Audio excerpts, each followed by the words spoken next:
ബജറ്റുമായി ബന്ധപ്പെട്ട കാര്യങ്ങളിൽ വിശദമായ മറുപടി ബഹുമാനായ ധനമന്ത്രി തന്നെ അവതരിപ്പിക്കും. എനിക്കിവിടെ നേരത്തെ നിയമമന്ത്രി ചെയ്തതുപോലെ ഒരു സഭയെ ആകെ അല്ലെങ്കിൽ നാടിനെ ആകെ തെറ്റിദ്ധരിപ്പിക്കുന്ന രീതിയിലുള്ള ഒരു പ്രസ്താവന നേരത്തെ ബഹുമാനായ പ്രതിപക്ഷ നേതാവിൻ്റെ ഭാഗത്തു നിന്ന് കിഫ്ബിയെ സംബന്ധിച്ചുണ്ടായി. കിഫ്ബിക്കെതിരെ എന്തെല്ലാം പറയാമോ അതെല്ലാം നേരത്തെ പറഞ്ഞുകൊണ്ടിരിക്കുന്ന ഒരാളാണ് അദ്ദേഹം. പക്ഷേ വല്ലാത്ത ഒരു അവതരണമാണ് കഴിഞ്ഞ ദിവസം നമ്മൾ കേട്ടത്. എന്താണ് പറ്റിയത് എന്ന് എല്ലാവരും ഇങ്ങനെ ചോദിക്കുന്നതിൽ തന്നെ ഉണ്ടായി. സർ, ഇവിടെ ഇന്നത്തെ നിലയിലുള്ള കിഫ്ബി എങ്ങനെ ഏത് സാഹചര്യത്തിലാണ് രൂപപ്പെട്ടത് എന്നത് ഹ്രസ്വമായി വിശദീകരിക്കുക നല്ലതാണെന്ന് തോന്നുന്നു. പ്രതിപക്ഷ നേതാവിന് അറിയാത്തതുകൊണ്ടല്ല, എന്നാലും ബഹുമാനപ്പെട്ട പ്രതിപക്ഷ നേതാവ് കൂടി അത് മനസ്സിലാക്കുന്നതിന് സഹായകരമാകുമെന്നാണ് തോന്നുന്നത്. കിഫ്ബി ഇന്നത്തെ നിലയിൽ പരിവർത്തിക്കപ്പെട്ട പശ്ചാത്തലവും ആ സംവിധാനം ചെയ്ത കാര്യങ്ങളും കൃത്യമായി മനസ്സിലാക്കിയിരുന്നെങ്കിൽ അദ്ദേഹം ഈ സഭയിൽ ഉന്നയിച്ച ആക്ഷേപങ്ങളൊന്നും ഉന്നയിക്കാൻ തയ്യാറാകുമായിരുന്നില്ല.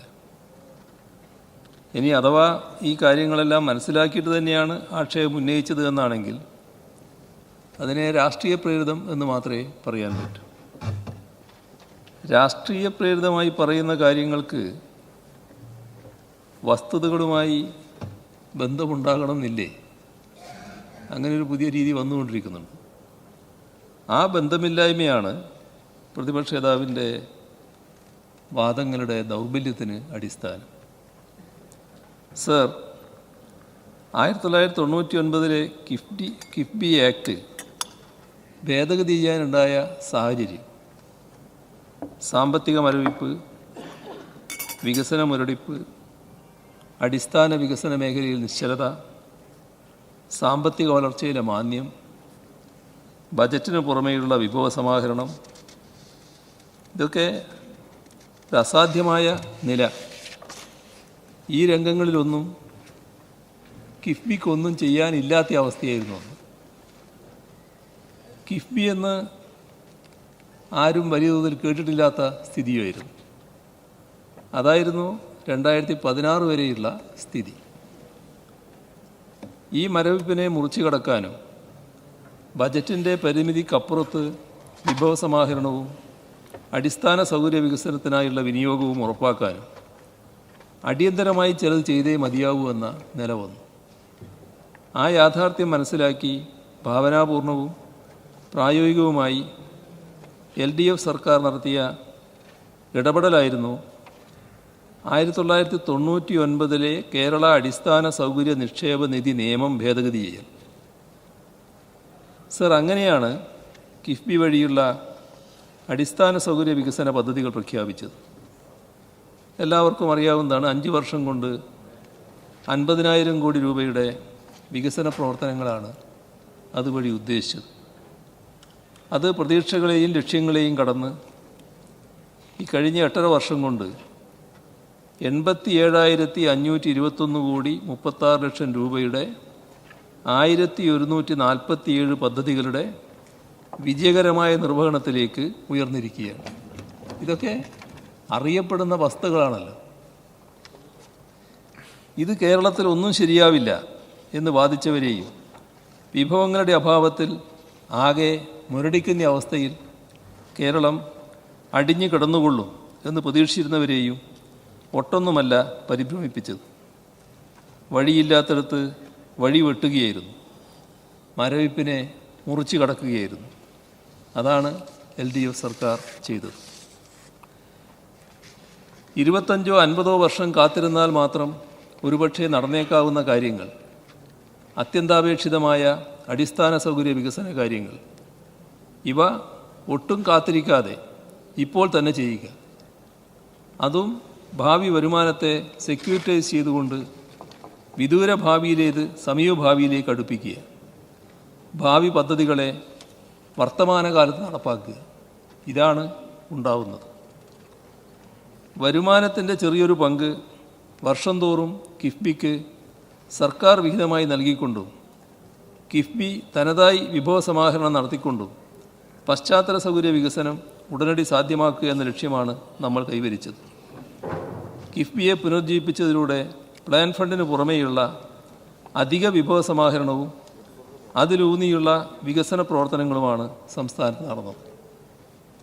കിഫ്ബിയുമായി ബന്ധപ്പെട്ട് കഴിഞ്ഞ ദിവസം ബഹുമാനപ്പെട്ട പ്രതിപക്ഷ നേതാവ് പറഞ്ഞ കാര്യങ്ങളിൽ കിഫ്ബിയുടെ പണം എന്നത് നിങ്ങളുടെ ആരുടെയും തറവാട്ട് സ്വത്ത് വിറ്റ് ബാങ്കിലിട്ടിരിക്കുന്ന പണമല്ല എന്നായിരുന്നു വാചകങ്ങളിൽ ഒന്ന്.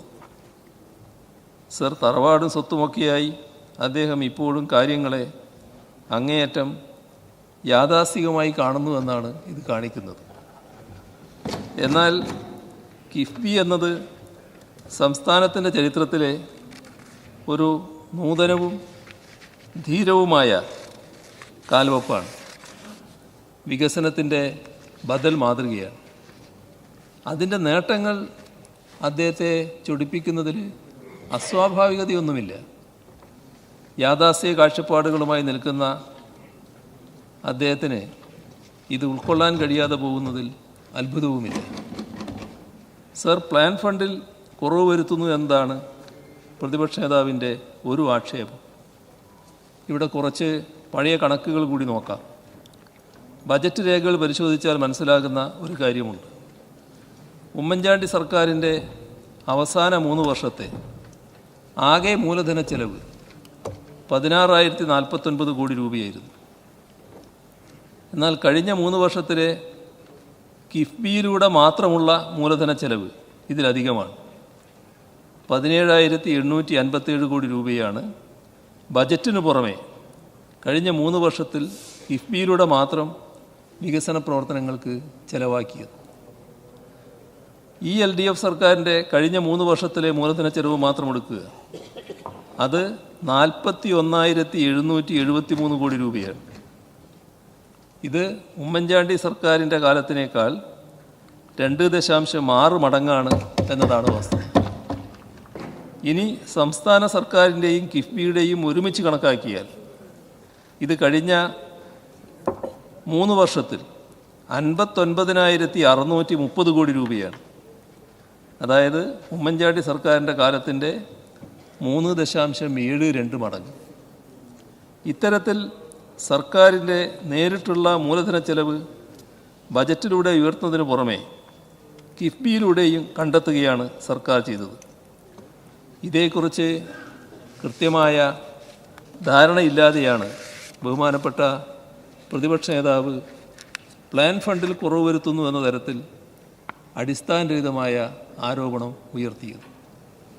കിഫ്ബിയുടെ മസാല ബോണ്ടും AFD മുഖേന കൊച്ചി മെട്രോ സമാഹരിച്ച വായ്പയും തമ്മിലുള്ള അടിസ്ഥാന വ്യത്യാസങ്ങൾ പ്രതിപക്ഷ നേതാവിന് കൃത്യമായി മനസ്സിലായിട്ടില്ല എന്നാണ് തോന്നുന്നത്. ഈ വിഷയം സഭയിൽ നിരവധി തവണ ചർച്ച ചെയ്യപ്പെട്ടിട്ടുള്ളതും വിശദമായ വിവരങ്ങൾ സഭയിൽ സമർപ്പിക്കപ്പെട്ടുള്ളതുമാണ്. എന്നിട്ടും മനസ്സിലായില്ലെങ്കിൽ വീണ്ടും അതുമായി ബന്ധപ്പെട്ടുള്ള വിശദീകരണമാവാം. കൊച്ചി മെട്രോയ്ക്ക് വേണ്ടി ഫ്രഞ്ച് കമ്പനിയായ AFDയിൽ നിന്നും എടുത്ത വായ്പയെ കിഫ്ബിയുടെ മസാല ബോണ്ടുമായി താരതമ്യം ചെയ്യുവാൻ കഴിയില്ല. അഥവാ അതിന് ശ്രമിക്കുന്നെങ്കിൽ അതിനു മുൻപ് US ഡോളറിലോ യൂറോയിലോ ഉള്ള വായ്പയെ ഇന്ത്യൻ കറൻസി അടിസ്ഥാനമാക്കിയുള്ള മസാല ബോണ്ടിലേക്ക് പരിവർത്തനപ്പെടുത്തേണ്ടതുണ്ട്. സർ, ഇത് പരിശോധിച്ചാൽ കാണുക, അന്ന് കിട്ടാവുന്ന ഏറ്റവും കുറഞ്ഞ നിരക്കിലാണ് കിഫ്ബിക്ക് വിദേശ ധനകാര്യ വിപണിയിൽ നിന്ന് പണം ലഭിച്ചത്. കിഫ്ബിയുടെ ബോണ്ടിന് ഫോറിൻ എക്സ്ചേഞ്ച് റിസ്ക് ഒന്നും തന്നെയില്ല. എന്നാൽ കൊച്ചി മെട്രോയുടെ AFD വായ്പയിൽ ഈ ഫോറിൻ എക്സ്ചേഞ്ച് റിസ്ക് ഉണ്ട്. കരാർ പ്രകാരം ഈ തുക കേരള സർക്കാർ വഹിക്കേണ്ടതുമാണ്.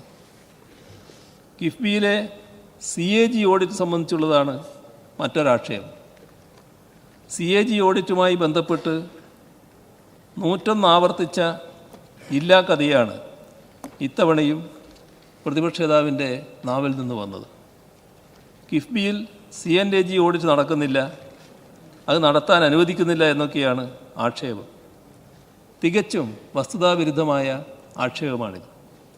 കിഫ്ബിയിൽ CNAGയുടെ ഓഡിറ്റ് എന്ന വിഷയം ഈ സഭയിൽ നിരവധി തവണ ചർച്ച ചെയ്യപ്പെട്ടതാണ്. കിഫ്ബിയിൽ CNAGയുടെ ഓഡിറ്റിന് ഒരു തടസ്സവുമില്ല എന്ന സത്യം ആക്ഷേപങ്ങളുടെ പശ്ചാത്തലത്തിൽ വീണ്ടും ആവർത്തിക്കട്ടെ. ഇന്ത്യൻ ഭരണഘടന പ്രകാരം പരമോന്നത ഓഡിറ്റിംഗ് സ്ഥാപനമെന്ന നിലയിൽ CNAGക്ക് കിഫ്ബിയെ ഓഡിറ്റ് ചെയ്യുന്നതിനുള്ള പൂർണ്ണ അധികാരം DPC ആക്ട് സെക്ഷൻ 14 നൽകുന്നുണ്ട്.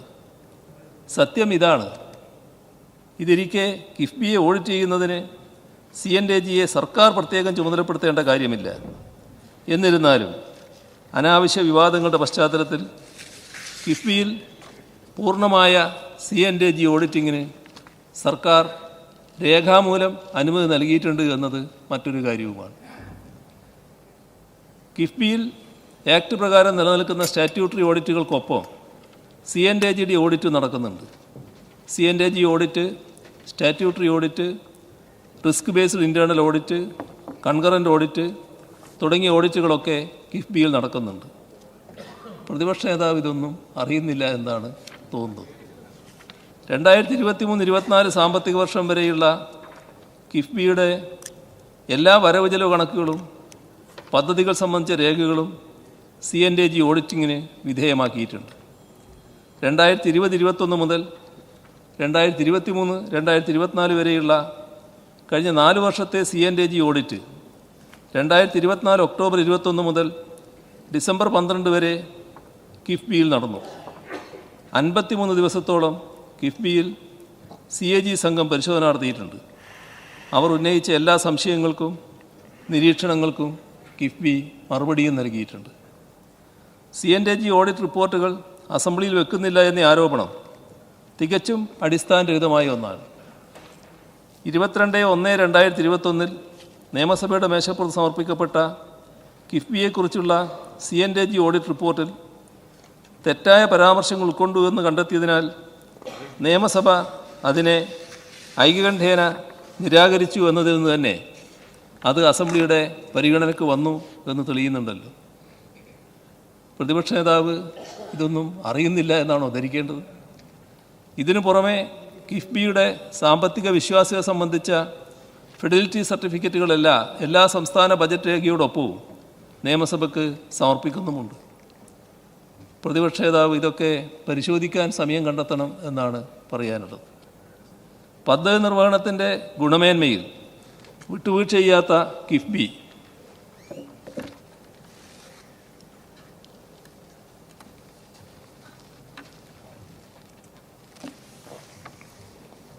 ഒരു പദ്ധതിയുടെ അംഗീകാരത്തിന് മുൻപും അതിനുശേഷവും പദ്ധതിയുടെ നിർവഹണ സമയത്തും അതിൻ്റെ ഗുണനിലവാരം ഉറപ്പുവരുന്നതിൽ ശ്രദ്ധ ചെലുത്തുന്നുണ്ട്. പദ്ധതിയുടെ DPR, സാങ്കേതിക അവലോകനം, ഡിസൈൻ, എസ്റ്റിമേറ്റുകളുടെ പരിശോധന, പദ്ധതി അവലോകന സമയത്തെ സ്ഥലപരിശോധന, പദ്ധതി നിർവഹണ സമയത്തെ സാങ്കേതിക ഗുണനിലവാര പരിശോധന തുടങ്ങിയവയുടെ കാര്യത്തിൽ കിഫ്ബി കൃത്യത പാലിച്ചു പോരുന്നുമുണ്ട്. കിഫ്ബിക്ക് അതിൻ്റെ കാര്യക്ഷമമായ പ്രവർത്തനം ആരംഭിച്ച ശേഷം നിരവധി പ്രതിസന്ധികൾ നേരിടേണ്ടി വന്നിട്ടുണ്ട്. 2018 അതിനുശേഷവും ഉണ്ടായിട്ടുള്ള പ്രളയം, ലോകത്തെ മുഴുവൻ നിശ്ചലമാക്കിയ 2020 കോവിഡ് മഹാമാരി, ഇതെല്ലാം കാരണം എല്ലാ മേഖലകളും സ്തംഭിപ്പിക്കപ്പെട്ടത് കിഫ്ബി പദ്ധതികൾ സമയബന്ധിതമായി പ്രാവർത്തികമാക്കുന്നതിന് ഒരു പരിധിവരെ വിഘാതം സൃഷ്ടിച്ചിട്ടുണ്ട്. 2018 ഓഗസ്റ്റിന് മുൻപ് അംഗീകാരം നൽകിയതും നടപ്പിലാക്കിക്കൊണ്ടിരുന്നതുമായ ചില പദ്ധതികൾ 2018 അതിനുശേഷവുമുണ്ടായ പ്രളയം മൂലം തടസ്സപ്പെട്ടു. പ്രളയത്തിന് ശേഷം പല പദ്ധതികളുടെയും സ്കോപ്പ്, ഡിസൈൻ എന്നിവയിൽ പൂർണ്ണമായോ ഭാഗികമായോ മാറ്റം വരികയും അതുമൂലം എസ്റ്റിമേറ്റ് ഉയർന്ന തോതിൽ പരിഷ്കരിക്കേണ്ടി വരികയും ചെയ്തു. ഇവ പിന്നീട് കിഫ്ബിയുടെ പുനരവലോകനത്തിനും പരിഷ്കരിച്ച ധനാനുമതിക്കുമായി സമർപ്പിക്കുകയായിരുന്നു. അവയിൽ ചില പദ്ധതികളുടെയെങ്കിലും മുൻപ് നിശ്ചയിച്ചിരുന്ന സ്ഥലം പ്രളയം ബാധിച്ചത് കാരണം മാറ്റേണ്ടി വന്നിട്ടുണ്ട്. അവയ്ക്ക് പുതുക്കിയ ഭരണാനുമതി ലഭ്യമാക്കി DPR പരിഷ്കരിച്ച് തുടക്കം മുതലുള്ള അവലോകന പ്രക്രിയകൾ വീണ്ടും നടത്തി അംഗീകാരം നൽകേണ്ടി വന്നിട്ടുമുണ്ട്. ആ കാലയളവിൽ നിർവഹണ ഏജൻസികൾ തയ്യാറാക്കിയിരുന്നതും എന്നാൽ കിഫ്ബിയിൽ സമർപ്പിക്കപ്പെടാതിരുന്നതുമായ പല പദ്ധതി റിപ്പോർട്ടുകളും ഇത്തരത്തിൽ പരിഷ്കരിക്കേണ്ടി വന്നിട്ടുമുണ്ട്. 2020 കോവിഡ് മഹാമാരിയും അതിനോടനുബന്ധിച്ച ലോക്ക്ഡൗണുകളും കിഫ്ബി പദ്ധതികളുടെ നിർവഹണത്തെ സ്തംഭിപ്പിച്ചിരുന്നു. കോവിഡ് മൂലം നിർമ്മാണ വസ്തുക്കളുടെയും മാനവ വിഭവശേഷിയുടെയും ക്ഷാമമുണ്ടായി. അത് നിർമ്മാണ മേഖലയിൽ സ്തംഭനമുണ്ടാക്കുകയും പദ്ധതി നിർവഹണത്തിന് കാലതാമസം ഉണ്ടാക്കുകയും ചെയ്തു. ഇത് പദ്ധതി പൂർത്തിയാക്കുന്നതിന് ആവശ്യമായ തുകയിൽ വൻ വർധനവ് വരുത്തി. കോവിഡ് ഘട്ടത്തിലുണ്ടായ പദ്ധതികളുടെ മെല്ലേപ്പോക്ക് ഒന്ന് നേരെയാകുവാൻ പിന്നെയും മാസങ്ങളെടുത്തു.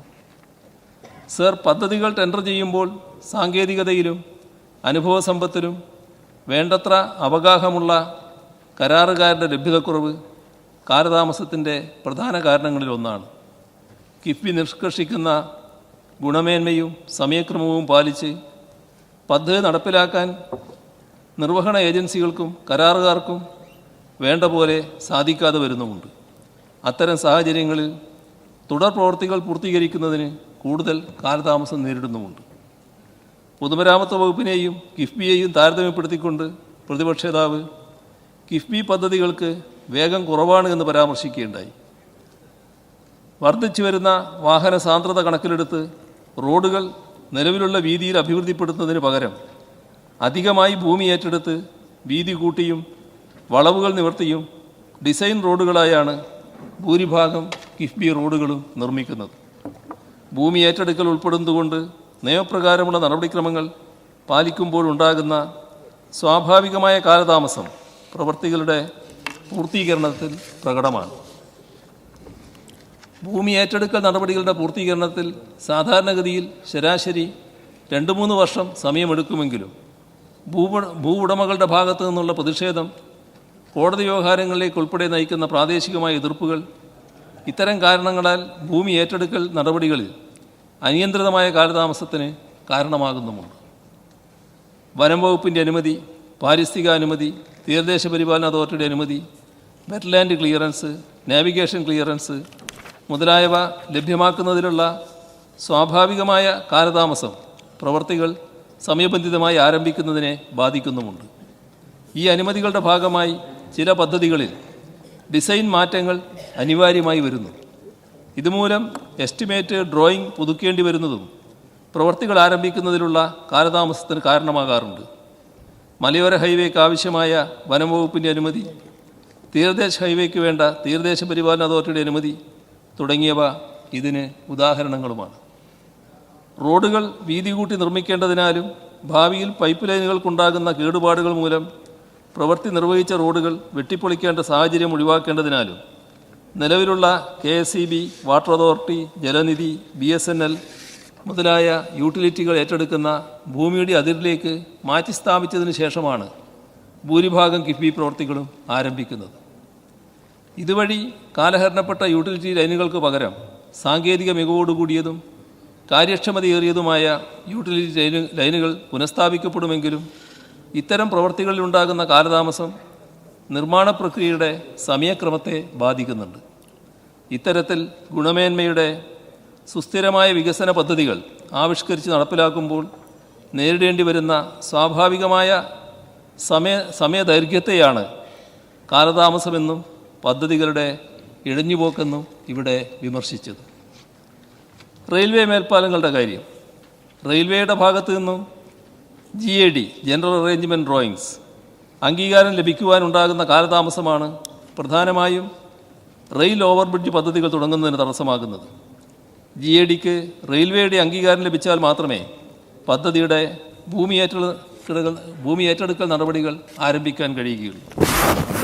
മേൽപ്പാലത്തിൻ്റെ റെയിൽവേ ലൈൻ കടന്നുപോകുന്ന ഭാഗത്തുള്ള സ്പാനുകളുടെ നിർമ്മാണം റെയിൽവേ നേരിട്ടോ അനുബന്ധ സ്ഥാപനങ്ങളുടെ മേൽനോട്ടത്തിലോ ആയതിനാൽ ഇത്തരം പ്രവൃത്തികളിൽ റെയിൽവേയുടെ ഭാഗത്തു നിന്നും കാലതാമസം ഉണ്ടാകുന്നുണ്ട്. ഇതും പദ്ധതികളുടെ മൊത്തം പുരോഗതിയെ ബാധിക്കുന്നുണ്ട്. കൂടാതെ റെയിൽവേയുടെ പാത ഇരട്ടിപ്പിക്കൽ സംബന്ധിച്ച് നിലനിൽക്കുന്ന അനിശ്ചിതത്വം മൂലം റെയിൽവേ റോഡ് മേൽപ്പാലങ്ങളുടെ ഡിസൈൻ അന്തിമമാക്കുന്നതിന് സാധിക്കാതെ വരുന്ന സാഹചര്യവുമുണ്ട്. സർ, ജലവിഭവ വകുപ്പിൻ്റെ കീഴിൽ വരുന്ന ജലശുദ്ധീകരണ പ്ലാന്റുകൾ നിർമ്മിക്കാൻ കഴിയുന്ന വൈദഗ്ധ്യം നേടിയ കരാറുകാർ വളരെ കുറവാണ്. അതുകൊണ്ട് തന്നെ ടെൻഡർ നടപടികളിൽ ഉയർന്ന നിരക്കുകൾ കരാറുകാർ ആവശ്യപ്പെടുന്നു. ഇത് ഉയർന്ന ടെൻഡർ തുക അംഗീകരിക്കുന്നതിനുള്ള സർക്കാർ അനുമതി അനിവാര്യമാക്കുന്നു. ഇതും പദ്ധതികൾ പൂർത്തീകരിക്കുന്നതിന് കൂടുതൽ സമയം ആവശ്യമായി വരുന്ന സാഹചര്യം സൃഷ്ടിക്കുന്നു. സർ, കിഫ്ബി വഴി സംസ്ഥാന സർക്കാർ കഴിഞ്ഞ 8.5 വർഷമായി കേരളത്തിൽ കൊണ്ടുവന്നത് സമാനതകളില്ലാത്ത വികസനമാണ്. ചെല്ലാനത്ത ജനങ്ങൾ വർഷങ്ങളായി അനുഭവിച്ചു വരുന്ന ദുരിതത്തിന് അറുതി കുറിക്കാൻ കഴിഞ്ഞത് കിഫ്ബി പദ്ധതിയിലൂടെയാണ്. 336 കോടി രൂപ വിനിയോഗിച്ച് ചെല്ലാനം തീരസംരക്ഷണത്തിൻ്റെ ഭാഗമായി കിഫ്ബി നടപ്പിലാക്കിയ കടൽഭിത്തി പുനർനിർമ്മാണവും പുലിമുട്ട് നിർമ്മാണവും തീരശോഷണത്താൽ ദുരിതമനുഭവിക്കുന്നവർക്ക് വളരെ ആശ്വാസകരമായി എന്നത് എല്ലാവർക്കും അറിയാവുന്നതല്ലേ. കേന്ദ്ര സർക്കാർ കൈയൊഴിഞ്ഞതിനെ തുടർന്ന് അടച്ചുപൂട്ടലിൻ്റെ വക്കിലെത്തിയ ഹിന്ദുസ്ഥാൻ ന്യൂസ് പ്രിൻ്റ് ലിമിറ്റഡിനെ കേരള പേപ്പർ പ്രോഡക്ട്സ് ലിമിറ്റഡ് എന്ന പേരിൽ പുനരുജ്ജീവിപ്പിക്കുവാൻ വേണ്ട സ്ഥലമെടുപ്പിന് 200 കോടി 60 ലക്ഷം രൂപയാണ് കിഫ്ബി നൽകിയത്. അസ്തമിച്ചെന്ന് കരുതിയ ഒരു വ്യവസായ സ്ഥാപനത്തെ വലിയ സ്വപ്നങ്ങളോടെ കുതിച്ചുയർത്താൻ ഇത് സഹായിച്ചു. സർ, കോവിഡ് പോലെയുള്ള മഹാമാരികളും മറ്റ് പകർച്ചവ്യാധികളും നേരിടുന്നതിന് ആരോഗ്യമേഖലയെ കൂടുതൽ സജ്ജമാക്കുന്നതിൻ്റെ ഭാഗമായി സംസ്ഥാനത്തിൻ്റെ 140 നിയമസഭാ മണ്ഡലങ്ങളിലെ എല്ലാ ആരോഗ്യ കേന്ദ്രങ്ങളിലും 10 കിടക്കകളുള്ള ഐസൊലേഷൻ വാർഡുകൾ സ്ഥാപിക്കാൻ നിശ്ചയിച്ചു. ഇതിനോടകം 90 ഐസൊലേഷൻ വാർഡുകൾക്ക് കിഫ്ബി അംഗീകാരം നൽകി. അതിൽ 50 എണ്ണം പൂർത്തീകരിക്കാനുമായി. 236 കോടി 30 ലക്ഷം രൂപയുടെ ധനാനുമതിയാണ് ഐസൊലേഷൻ വാർഡ് പദ്ധതിക്കായി കിഫ്ബി നൽകിയിട്ടുള്ളത്. സംസ്ഥാനത്തിൻ്റെ IT മേഖലയിലും കിഫ്ബി ധനസഹായം നൽകുന്നുണ്ട്. 1652 കോടി രൂപയാണ് ഈ മേഖലയിൽ കിഫ്ബി നൽകിയിട്ടുള്ള ഫണ്ട്. ടെക്നോ സിറ്റിയിലെ 2 ലക്ഷം സ്ക്വയർ ഫീറ്റ് കെട്ടിടം പൂർത്തീകരിച്ചു. പുത്തൻ സംരംഭകർക്കും സ്റ്റാർട്ടപ്പുകൾക്കും പ്രയോജനകരമാകുന്ന കൊച്ചി ഇന്നൊവേഷൻ സോൺ കെട്ടിടം പൂർത്തീകരണത്തിൻ്റെ അന്തിമഘട്ടത്തിലുമാണ്. ഇൻ്റർനെറ്റ് ലഭ്യത ഇന്നൊരു ആഡംബരമല്ല, മറിച്ച് ഈ കാലഘട്ടത്തിൻ്റെ ഒരാവശ്യകതയാണ്. അതുകൊണ്ടാണ് ഇൻ്റർനെറ്റ് ആക്സസിനെ പൗരാവകാശമായി കേരളം പ്രഖ്യാപിച്ചത്. Kerala fibre optic network KFON വഴി സംസ്ഥാനത്തെ എല്ലാ വീടുകളിലും ഓഫീസുകളിലും അതിവേഗ ഇൻ്റർനെറ്റ് ലഭ്യമാണെന്ന് ഉറപ്പുവരുത്തി ഡിജിറ്റൽ കണക്ടിവിറ്റിയെക്കുറിച്ചുള്ള സങ്കല്പത്തെ തന്നെ കേരളം തിരുത്തി എഴുതുകയാണ്. സർ, വെറും 10 മാസത്തിനുള്ളിൽ 70,000-ഓളം കണക്ഷനുകൾ സ്ഥാപിച്ചുകൊണ്ട് KFON വിജയകരമായി മുന്നേറുന്നു. KFON കണക്ടിവിറ്റി 23,000-ലധികം സർക്കാർ ഓഫീസുകളിൽ ലഭ്യമാക്കുകയും അത് സുപ്രധാന പൊതുസേവനങ്ങൾ ഓരോ പൗരനും ഒരു ക്ലിക്ക് മാത്രം അകലെയാണെന്ന് ഉറപ്പാക്കുകയും ചെയ്യുന്നു. കോട്ടൂർ, അട്ടപ്പാടി പോലെയുള്ള വിദൂര ആദിവാസി മേഖലകളിൽ ഡിജിറ്റൽ വിഭജനം നിലനിന്നിരുന്ന വൈഫൈ ആക്സസ് പോയിൻറ്റുകളും ഫൈബർ ഓപ്റ്റിക് കേബിളുകളും ഇൻസ്റ്റാൾ ചെയ്തതും മുൻപ് ലഭ്യമല്ലാത്ത ഓൺലൈൻ വിദ്യാഭ്യാസം, സർക്കാർ സേവനങ്ങൾ, ആരോഗ്യ സംരക്ഷണം, സാമ്പത്തിക അവസരങ്ങൾ എന്നിവ പാർശ്വവൽക്കൃത സമൂഹങ്ങൾക്ക് ലഭ്യമാക്കിയും ഈ വിഭജനത്തെ നാം മറികടക്കുകയാണ്. സർ, സംസ്ഥാനത്തെ പൊതുവിദ്യാലയങ്ങളിൽ Kerala infrastructure and technology for എഡ്യൂക്കേഷൻ്റെ കൈറ്റ് നേതൃത്വത്തിൽ കിഫ്ബി ഫണ്ട് പ്രയോജനപ്പെടുത്തിക്കൊണ്ട് നടപ്പിലാക്കിയ ഹൈടെക് ക്ലാസ് മുറി, ഹൈടെക് ലാബ് പദ്ധതികളിലൂടെ പൊതുവിദ്യാഭ്യാസ രംഗത്ത് കേരളം രാജ്യത്തെ ആദ്യ സമ്പൂർണ്ണ ഡിജിറ്റൽ സംസ്ഥാനം എന്ന നേട്ടം 2020 ഒക്ടോബറിൽ കൈവരിച്ചു. 1 മുതൽ 12 വരെയുള്ള ക്ലാസ്സുകളുള്ള 16,027 സ്കൂളുകളിൽ 3,74,274 ഡിജിറ്റൽ ഉപകരണങ്ങൾ വിതരണം ചെയ്തു. 4,752 സെക്കൻഡറി, ഹയർ സെക്കൻഡറി സ്കൂളുകളിലെ 45,000 ക്ലാസ് മുറികൾ ഹൈടെക് ആക്കി. 11,275 സ്കൂളുകളിൽ ഹൈടെക് ലാബ് പദ്ധതി നടപ്പാക്കി. സ്കൂൾ കെട്ടിടങ്ങളുടെ അടിസ്ഥാന സൗകര്യ വികസനവും ക്ലാസ് റൂമുകളുടെയും ലാബുകളുടെയും ഡിജിറ്റലൈസേഷനും ഒക്കെ തന്നെയും രാജ്യത്തെ മറ്റൊരു സംസ്ഥാനത്തിനും അവകാശപ്പെടാനാവാത്ത വിധം മെച്ചപ്പെടുത്താൻ നമുക്കായി.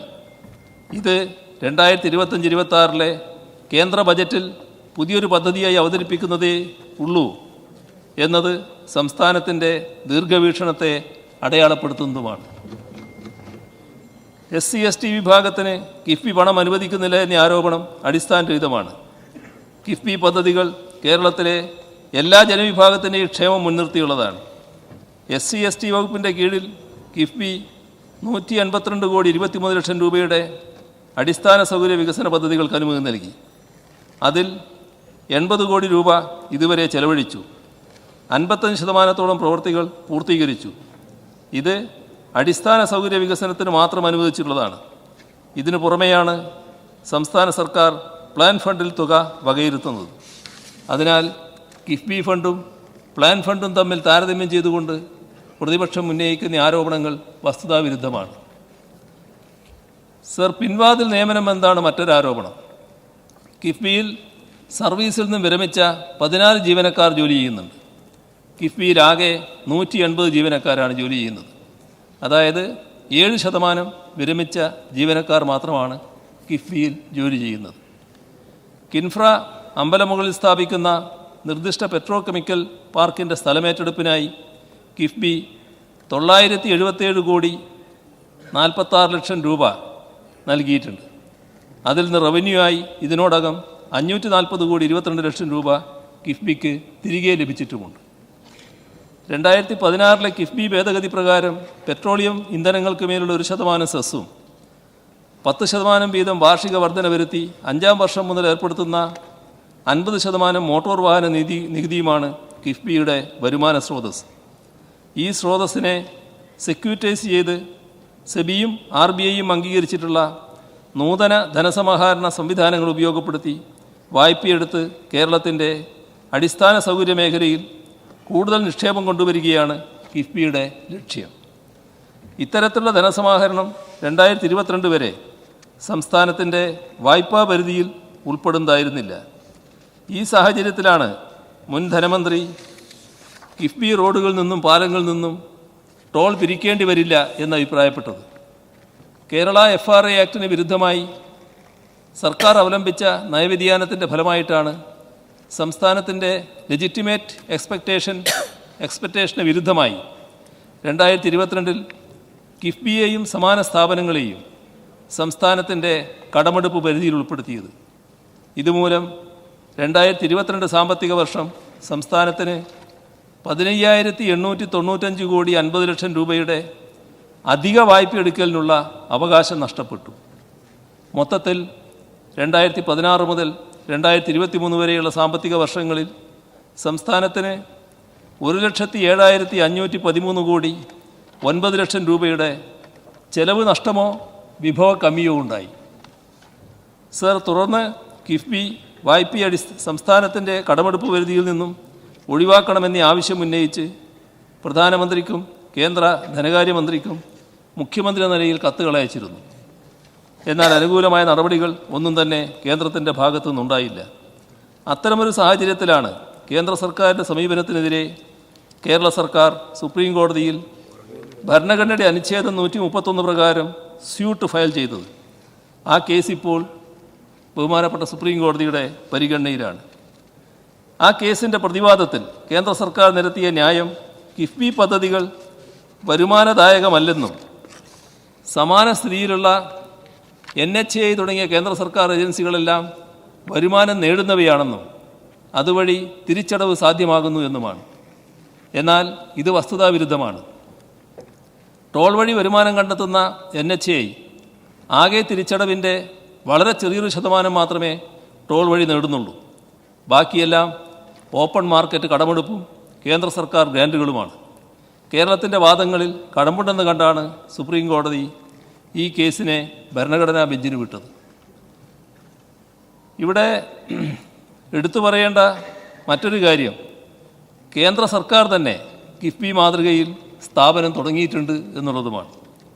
കേന്ദ്ര സർക്കാരിൻ്റെ ഇത്തരം വിവേചനപരമായ സമീപനം കാരണമാണ് കിഫ്ബി പദ്ധതികളെ എങ്ങനെ വരുമാനദായകമാക്കാം എന്നതിനെക്കുറിച്ചുള്ള ആലോചനകൾ സംസ്ഥാന സർക്കാർ തത്വത്തിൽ നടത്തിയത്. കിഫ്ബി പദ്ധതികൾ വരുമാനദായകമാക്കിയാൽ കേന്ദ്ര സർക്കാരിൻ്റെ വാദങ്ങളെ ഗണ്ണിക്കാൻ കഴിയും. കിഫ്ബി വായ്പകളെ സംസ്ഥാനത്തിൻ്റെ കടമെടുപ്പ് പരിധിയിൽ നിന്നും ഒഴിവാക്കാനും കഴിയും. അടിസ്ഥാന സൗകര്യ വികസനത്തിനാണ് കിഫ്ബി കടമെടുക്കുന്നത്. സംസ്ഥാന സർക്കാർ വാഹന നികുതിയുടെ 50% പെട്രോളിയം സെസ്സും കിഫ്ബിക്ക് ഗ്രാൻഡായി നൽകുന്നു എന്നത് യാഥാർത്ഥ്യമാണ്. എന്നാൽ അതുകൂടാതെ കിഫ്ബി സ്വന്തം നിലയിലെടുക്കുന്ന ലോണുകൾ കിഫ്ബിയുടെ മാത്രം ബാധ്യതയാണ്. കിഫ്ബിക്ക് ഗ്രാന്റ് ഇനത്തിൽ ഇതുവരെ നൽകിയ 20,000 കോടിക്ക് പുറമെ ചെലവഴിച്ച 13,100 കോടി രൂപ പൂർണ്ണമായും കിഫ്ബി കണ്ടെത്തിയതാണ്. അത് കിഫ്ബിയുടെ മാത്രം ബാധ്യതയാണെന്ന് ആരോപണം ഉന്നയിക്കുന്നവർ ഓർക്കേണ്ടതുമുണ്ട്. യൂസർ ഫീ ഈടാക്കുന്ന സാഹചര്യത്തിൽ ആ യൂസർ ഫീയിൽ നിന്നും ലഭിക്കുന്ന വരുമാനം കൊണ്ട് തന്നെ കിഫ്ബിയുടെ ലോണുകൾ തിരിച്ചടക്കുന്നതിനുള്ള സാധ്യത തെളിയും. അതുവഴി സർക്കാരിൽ നിന്നുള്ള ഗ്രാന്റ് കാലക്രമേണ ഘട്ടം ഘട്ടമായി ഒഴിവാക്കാനുമാവും. കിഫ്ബി കൃത്യമായും സത്യസന്ധമായും വായ്പകൾ തിരിച്ചടക്കുന്നത് കൊണ്ട് തന്നെയാണ് കിഫ്ബിക്ക് മികച്ച ക്രെഡിറ്റ് റേറ്റിംഗ് നിലനിർത്താൻ സാധിക്കുന്നതും ധനകാര്യ സ്ഥാപനങ്ങൾ കിഫ്ബിക്ക് വായ്പകൾ നൽകാൻ സന്നദ്ധമായി വരുന്നത്. സർ, കിഫ്ബി എന്നത് ഏറ്റവും ഉന്നത നിലവാരം പുലർത്തുന്ന ഒരു സാമ്പത്തിക സ്ഥാപനമായി പ്രവർത്തിച്ചുകൊണ്ടിരിക്കുകയാണ്. അർദ്ധസത്യങ്ങളും അടിസ്ഥാനരഹിതമായ ആരോപണങ്ങളും കൊണ്ട് എത്രയൊക്കെ തമസ്കരിക്കാൻ ശ്രമിച്ചാലും കിഫ്ബി അതിൻ്റെ ദൗത്യം വിജയകരമായി പൂർത്തീകരിക്കുക തന്നെ ചെയ്യും. അതിനെല്ലാവരുടെയും പിന്തുണയാണ് ആവശ്യമെന്നാണ് എനിക്ക് ഈ ഘട്ടത്തിൽ പറയാനുള്ളത്.